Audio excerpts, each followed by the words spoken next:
Welcome to Momentum Mode.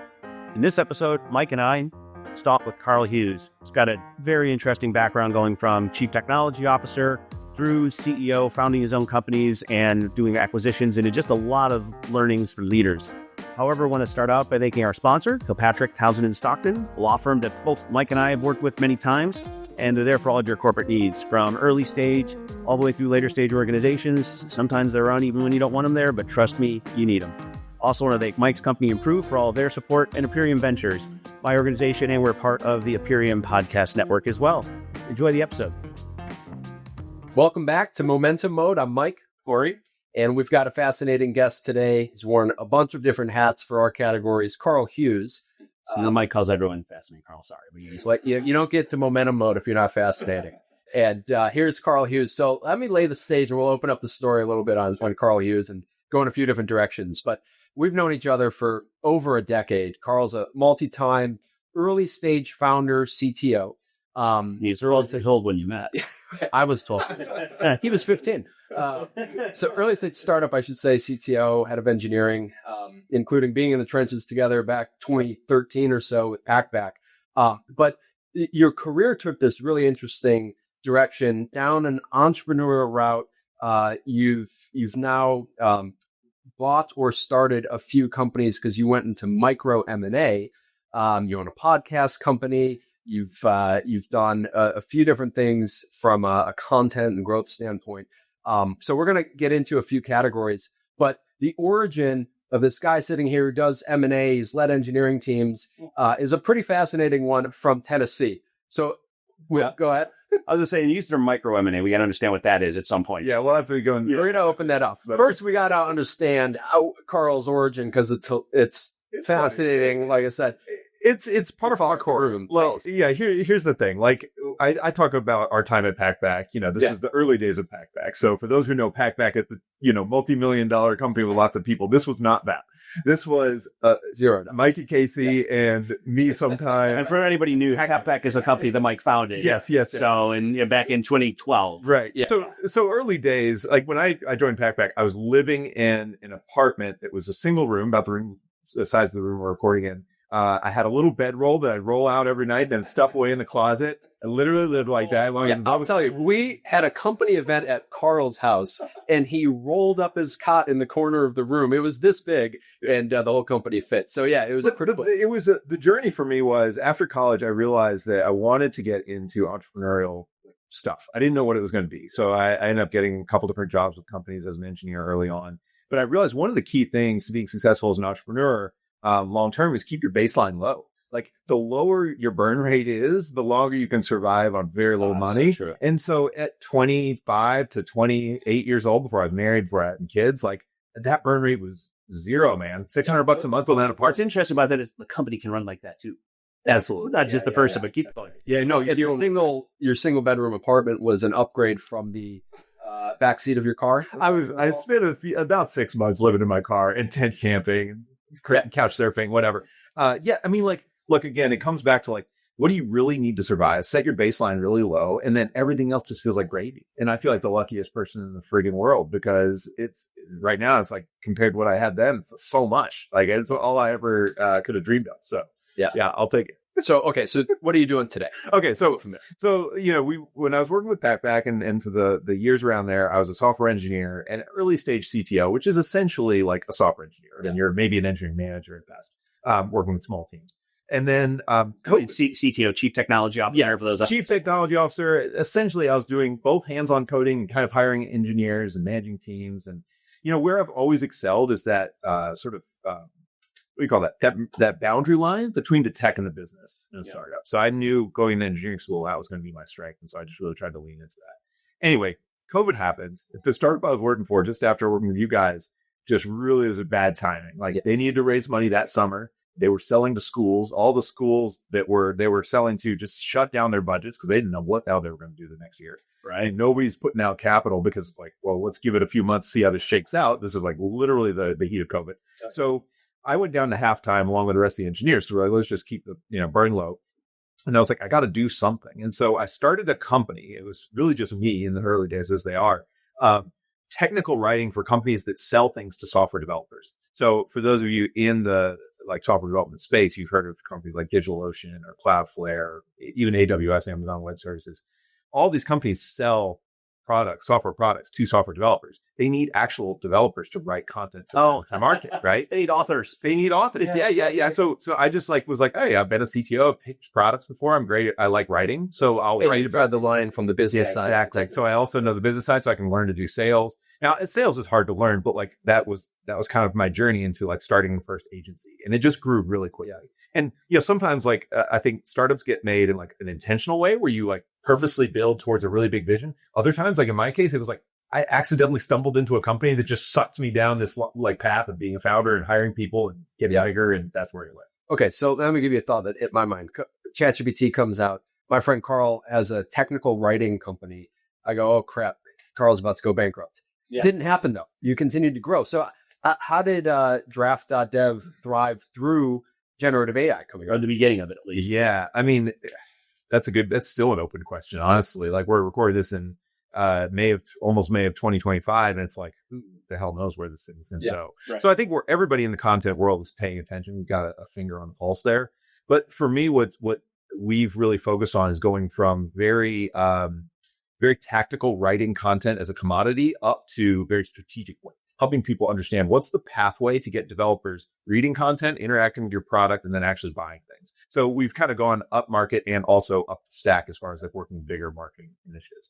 But yeah, so draft.dev, ran that. It was a crazy journey. It was year one was $1 million in revenue. Year two was $2.5 million in revenue. And then 2023 nosedived. So I had to let go of half the team. Because what happened was we had rising interest rates. VC money starts to go down.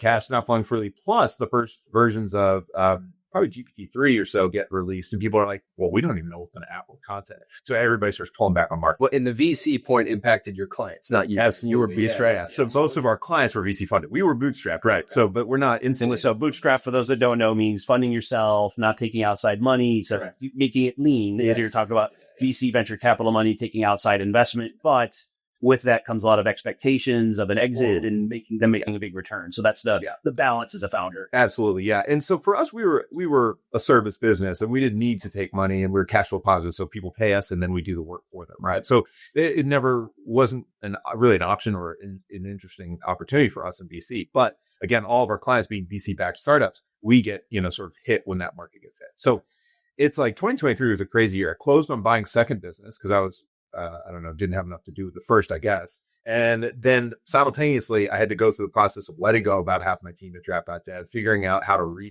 rework the team we had and keep things stable. And so, it's been a journey, but let's rewind and unpack that for a second. You just said, while I was running this company, I closed on another company.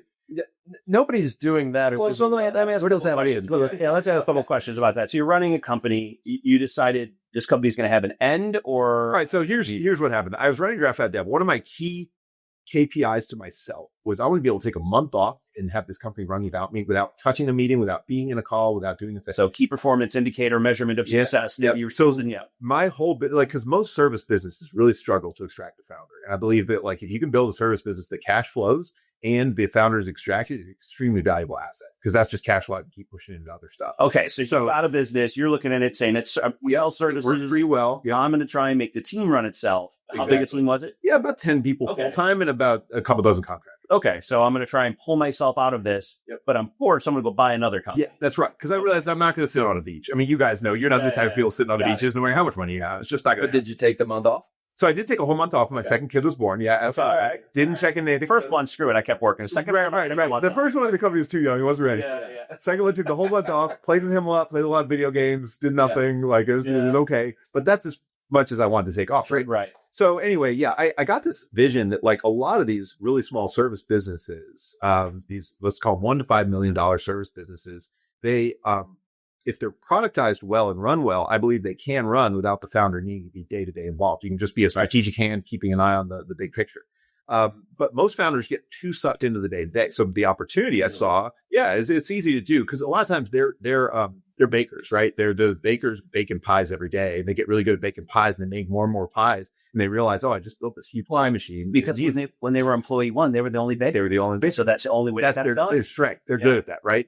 And so anyway, I was like, the opportunity I see is buy these $1 to $5 million service businesses that are under the radar of private equity. Nobody buys these things. Yeah. There's no exit opportunities for them. So let me just explain real quick for people, those that don't know, like if you're a software company, you're getting sold, you can get a 10 times revenue valuation or more. If you're a service or less, or less. But if you're a services company, typically getting 1 times revenue is a good. Yeah. And even that, it's usually what we buy is on SDE, seller's discretionary earnings. So it's more of like pure profit. What profit cash flow does this thing spit off? So that makes it really hard to be investable for a venture capitalist. They just don't know like what's our return on it. So yeah, okay. So for the opportunity I started to see was, okay, there's all these little agencies out there that say they have 1 to 5 million top line, 300K to $1 million maybe in net revenue flowing through to the founder. It's a really good lifestyle business for the founder, but they have no way to get out of it. And at some point, everybody exits, right? Yeah. So the opportunity we saw is like, let's start buying some of these, figuring out how to operationalize them, productize them better, get salespeople in place to run like the sales calls, get teams in place to run production, and then step away and become more of a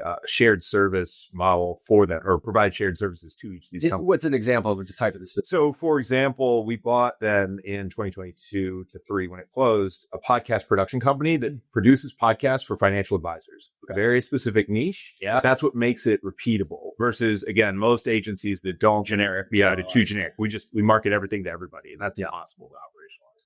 So that was the opportunity we saw. And then we can go in there and leverage our strengths, knowing how to market a business, setting good operations, put good people in, and rinse and repeat. So we closed on that one. We actually just got an add-on acquisition this last month. It's kind of private, but at the same time, like we're just continuing to do that. So you use the term micro acquisition then to describe what's your definition of micro acquisition? Yeah. So these micro acquisitions, we're buying digital service agencies, 1 to 5 million in revenue that are profitable and cash flowing, but that we can finance through debt.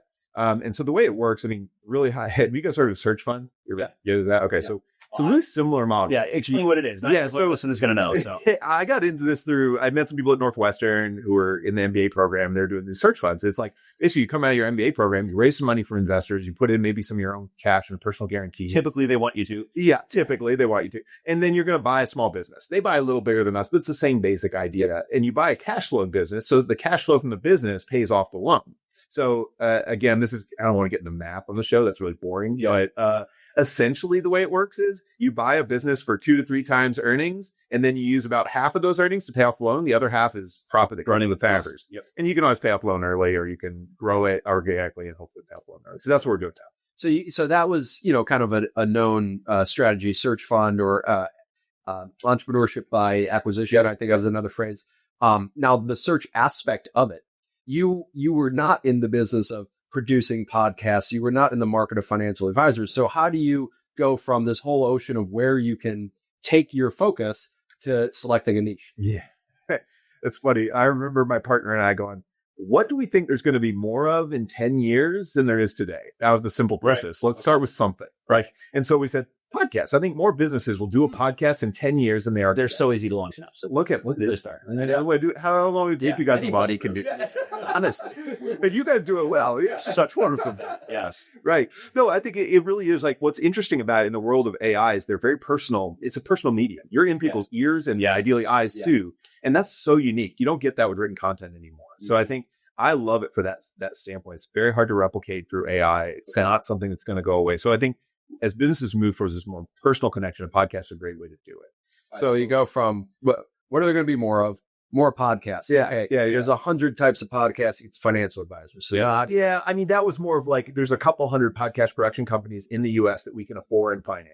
So let's just talk to every one of them and see how many. So when you say we, is you have a team of people? Is it mostly it's just me? I mean, my business partner has been more behind the scenes. He does a lot more on the financial side of things and operational side. Okay. So I was much more the like front guy doing the like, it's a sales process, right? Sure. You cold email, you cold LinkedIn, you get calls, you do your networking, and eventually you have enough calls. I'm curious about the strategy. I mean, as I've, run teams at companies, I most always have somebody alongside me because if I'm the smartest person in the room, there's something wrong with the room, right? So I need somebody else there, right? So I'm bouncing things off. How do you do that where you're mostly individual? Like, how do you like validate your work, so to speak, or get another view and not just be That's a great question, because when I started Draft.dev, I was solo. I brought my business partner in later when we did the acquisition. So it was kind of a later merger, and then he bought in. So that's a whole, thing. But going from single founder to then having a partner, exactly what you said, Corey. It's like, I don't know who to bounce ideas off of. Yeah, my wife gets sick of this shit. Like, The kids aren't old enough yet. Ready, the kids don't get it. Yeah. I got friends. I have, mentors. I'm pretty intentional about building my network and maintaining that. But at the same time, like, it's a challenge. Like, seriously, there's no formula. So it is a big weight off. And when people talk about the challenges of partnerships, I totally agree. I've seen a lot of them go south. But at the same time, there's this huge advantage you get by having another person to lift you up when you're down, or vice versa. Yep. So one of the things that you're a prolific writer, you've written quite a post a lot. One of the things you talk about out there is the CEO mindset. Yeah. What do you mean by that? Well, I think it's kind of a what got you here won't get you there thing. A lot of founders, so Mike and I both are kind of that founder CEO. We got in there in the like day zeros where you do everything yourself. A lot of founders are really good at doing activity and bringing like energy to the day to day. Yep. But that is not what you need to lead a team of people who are successful, right? So true. You've seen it, I'm sure, a million times with companies that grow past like seed to Series A. And those founders that like, they come in and they're really good at the initial pitches. They're really good at making the first sales. They're really good at making the product. Yep. And then now all they can do once they get to Series A or B is like lead a team and hire big guns to do all that work. And they're probably not good at that yet. Right. So I feel like my question to people when they're starting a business often is like, as they start to get to this, like say $500,000 to $1 million in revenue in a service business, at least, you're going to have to start making that shift to like actual leader, not just founder. And do they want to is the question. It's not for everybody. Like some people step away at that point or sell it really early. So I think part of it, and I'm curious your take on this, is yes, there's the muscle to develop of delegating and managing. Yep. There's also, you hit a temporary period where that next line of code might not be as proficient as when the founder CTO was writing it, or that demo is not going to be as good with your first sales hire as when the founder did it. So it's like, at what point do you let it go? Okay, this one's going to be 80% of the way there. I could have gotten it 98%. And so when you encountered those moments, what was toughest for you to let go of? And I'm curious if that's the same or different from the companies you acquired or looked at acquiring, what those founders have struggled with. So that 100% agree. That is one of the biggest things that founders struggle with is like, say, like you said, if I'm a founder, I do it at 98% efficiency or productivity or whatever. That first hire probably does it more like 60%. Honestly. Right. Like we know they're not, you didn't. And it drives so many founders crazy. It was crazy. Yeah. And it takes them 6 months to a year to get to maybe 75 or 100% of what they were doing. Right. So, my view has always been long. And what I mean is we didn't take funding, and the advantage you get to that is infinite timeline. We don't have to exit under any. Assuming you manage your cash well. Yes, agree. Totally agree. Yeah. But like hence the car, the one bedroom. That's right. So I think for me though, what I've always thought about is like, I will learn more and develop as a leader more by letting this person come in at 60% and suck for 6 months, and then even having to fire them sometimes. I learn way more than that than I would just stepping in and doing sales for another year. How long did it take you to figure that out? I think I saw enough founders struggle with it when I was working for startups. Okay. That I was ready on day one to and that was why, when I mentioned my KPI to myself was take a month from the business, because I believe that's fundamentally the thing that people don't build for. Yep. And it is so important if you're going to try to bootstrap or grow your own bootstrap. You said something, just what recollection on this. You said something to me, I'm remembering years ago, you were asking for referrals for somebody to take point leading one of your operations. And I remember looking at it and saying, I don't know if I'd do that, Karl. I think you should maybe like keep doing it for now. And you told me something. Yeah, I get that. But I actually want to try to see if I can hand it off to somebody and learn why it fails if it does. Yeah, I thought that was a pretty wise perspective, because you saw yourself over 10 years doing this a bunch of times and you wanted to get a practice rep. And so long as the financial hit wasn't too hard, that's right. That was a pretty shrewd thing to like, let me go through the first failure of this. I don't know if it failed or not, but no, yeah, absolutely. Reps to me is the most important thing you can build. So like, again, if our thesis is we want to buy this or build this like, network of companies, we got to be good at buying companies. So we need reps at that. And we got to be good at putting leaders in place. We need reps at that. Yeah, there's no substitute for reps. Like again, I talked to an agency founder recently. His agency is 10 times bigger than mine. It took him 5 years to get a CEO in place. Now that's normal. I mean, that's not typical. Yeah. You're saying reps. You're not talking about sales reps. You're talking about repetition of the action you want to do, right? So I think about like, this guy's 10 years older than me. He's got a 10 times bigger agency. It took him 5 years to put a CEO in place. I want to have put 10 or 12 CEOs in place by the time I get to his end. They're get really good. Now I'm going to suck. I'm going to stir the first 2 or 3 up. Probably. That's just like, I'm ready for that. But like you said, Mike, if you can protect your downside and your cash flow enough that you can kind of live through that, then the experience you gain is worth 10x what it would be if you just held on to that role for as long as possible. It's so interesting. I see a lot of early stage companies where the founders like, well, no, I need to hold on to this. And what you're basically saying is design from the beginning for your replacement. What I think is so interesting about this, I actually think that's everybody's job in the company, right? I was told by a manager early, who always know who your replacement is. Always hire your replacement. Yeah. And so that isn't just the executive, that like, it's good for everybody to know who is their replacement, especially when you hit a manager's job of some sort, because you can't go anywhere if they can't get rid of you. They're a manager, right? But I know so many people that they're afraid of it. Oh, it means I don't have a job. Well, no, it means you get a better job. It's as a founder, like you got to think about not building a brittle company. Like, yes, that is one of the biggest weaknesses. Almost any startup or small companies is they're extremely brittle. One single point of failure. It's the founder, or maybe their chief operating officer, or somebody. There's some key person there that if they take a 2-week vacation, the whole thing falls apart. Right? That's a problem. I'll tell you a story about a company I led. We had one of those engineers, and everybody, always this person. They're the hero. Yeah. Yeah. And so the chief technology officer and I, CTO and I, finally designed a plan, and we're like, look, we need to reduce reliance on this person. We're going to make him take 3 months off. Paid. He did nothing wrong. He's fine. He's because the rest of the organization needed to grow, and they were never going to do it. He was there, and he was the company guy. He was going to pitch in. He was not going to sit there and go, I got to let you fail. He was going to do it. And he was reluctant at first and was like, look, you did nothing wrong. You're good, but you have belief. You keep telling us we want to do that, to make you not a single point of failure. We've failed at doing that. Yeah. So we have to pull you out so we could figure out where the water leaks. Right. And there were problems but it's intentional. You have to be intentional about not having it. It's a great insight. Yeah. And, I remember this at Packback. This is when I first started to learn this lesson. We got into studying the Karpman drama triangle. I'm sure you remember that. And I love that because it puts these roles on people like villain, victim, and hero, right? Yep. So many of us that are type A's, that like really ambitious people who love to play the hero. Like I personally do. You probably do, Mike. I don't know about you, Corey, but I imagine you do. Like I love when somebody says, Carl, I got a problem. Could you come in and fix it? Oh, hell yeah. Like let's go fix a problem. Yeah.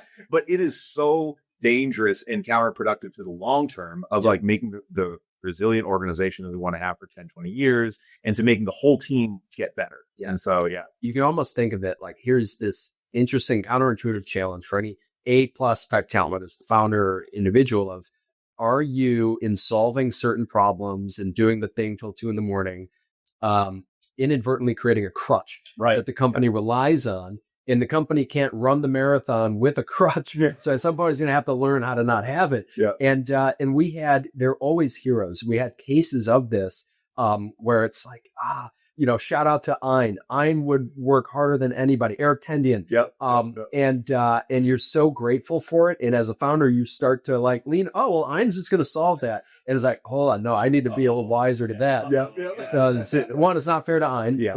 Totally. And, we're going to create a crutch. Yeah. Absolutely. I had the lesson early in my career at CEO worked for, and he was on a board of 2 public companies. He was out of the office. My ass off. What do you, how do you get to go to these board meetings? You get to my job and I have to be in the office all day, every day. I don't need all of you. Mm-hmm.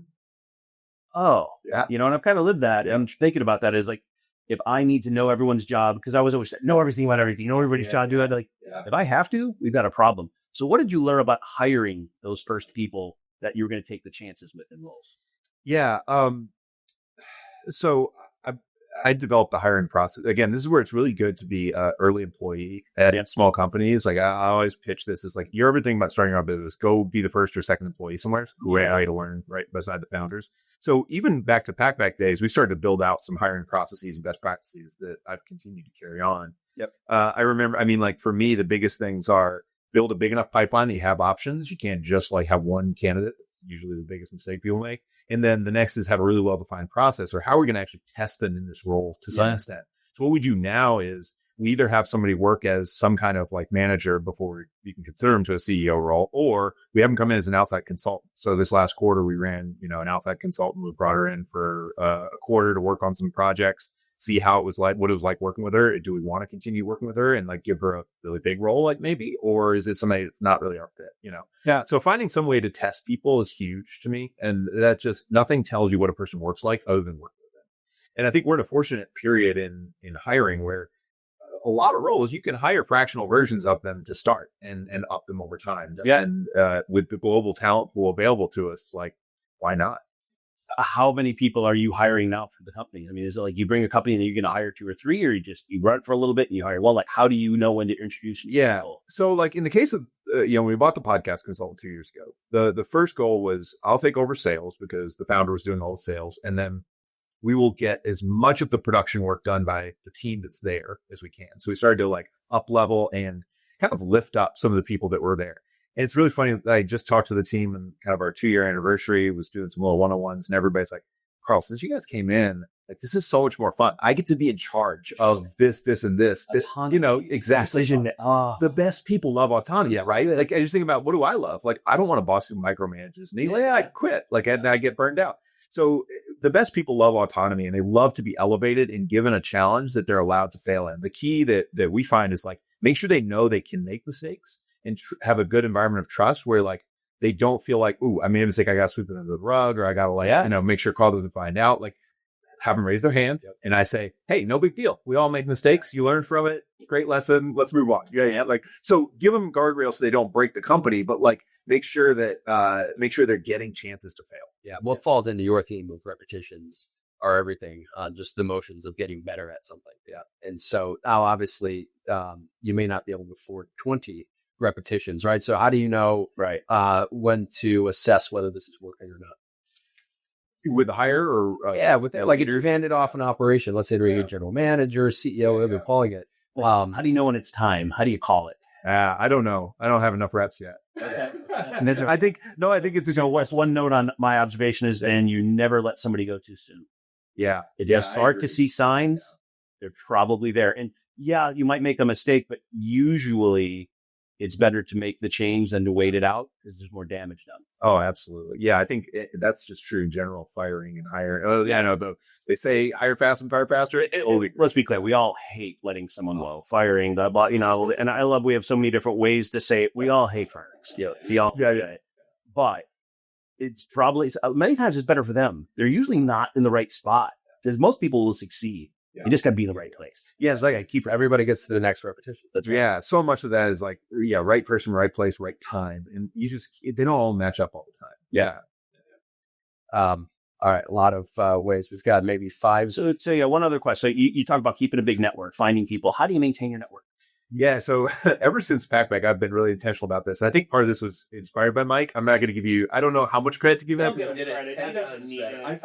think Mike does this really well. Karl does. But I remember thinking like, Mike is just really good at remembering he's like a super connector, you know? And so I was like, I want to be that. And I had a different network. It's like I had a bunch of engineers, but I was like, if I'm going to be leading engineering teams or working at startups in the next 10 years or whatever, I want to be able to go make, a few phone calls or Zoom calls and like get my next hire or get, the next leader in place or mentor. So I was like, okay, I'm going to build a list of the 100 or so people who are most interesting to me to keep up with. Yeah. And that list like has shifted a lot over time, obviously. But I was like, I'm just going to go through that list every month and try to make progress and chip away at it'll But so throughout the year, I get through all 100. Now I use a system called Get Dex. It's like a personal CRM. That lets kind of automate some of that, but at least lets me like remember who am I supposed to be talking to, what are some notes about them, something like that. DEX? Get Dex. Yeah. Well, you did something very smart that I did not do. We were both writing blogs, 10 years ago, right? Like, if you're in the trenches, we're both writing about it. Blogs are over, boys. Yeah. Right. Well, but here's the thing. Karl's had a little box of, if you like this and you want to keep in touch, here, give me your email. Sure. And I just never did that. I would kick it out to the list like you're talking about.